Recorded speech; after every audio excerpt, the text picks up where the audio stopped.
Basketball তৈরির প্রক্রিয়া সাধারণত কয়েকটি ধাপে সম্পন্ন হয়, যেখানে নির্ভুলতা ও গুণগত মান বজায় রাখা হয়। প্রথমে মূল উপাদান হিসেবে রাবার, পলিইউরেথেন এবং সিনথেটিক চামড়া ব্যবহৃত হয়। এই উপকরণগুলো বিভিন্ন স্তরে প্রক্রিয়াজাত করা হয়। বাস্কেটবলের কেন্দ্রীয় অংশ হলো ব্লাডার, যা বাতাস ধরে রাখে।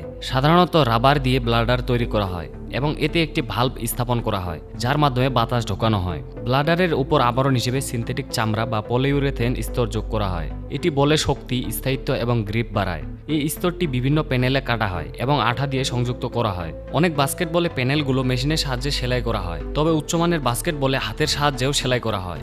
এই পর্যায়ে বলের নির্ভুল গোলাকার আকৃতি নিশ্চিত করা হয়। সঠিক আকার এবং স্থায়িত্ব নিশ্চিত করতে বলটি নির্দিষ্ট পরিমাণে বাতাস দিয়ে পূর্ণ করা হয়। এরপর প্রেসার টেস্টিং করা হয়, যেন এটি খেলার সময় যথাযথ রিবাউন্ড প্রদান করে। বাস্কেটবল প্রস্তুতির শেষ ধাপে এর গ্রিপ, বাউন্সিং ক্ষমতা এবং আকারের নির্ভুলতা যাচাই করা হয়। পাস করলে এটি প্যাকেজিংয়ের জন্য পাঠানো হয়। এই প্রক্রিয়ার প্রতিটি ধাপ অত্যন্ত সতর্কতার সাথে পরিচালিত হয়, যাতে খেলোয়াড়দের সর্বোচ্চ মানসম্পন্ন বাস্কেটবল সরবরাহ করা হয়।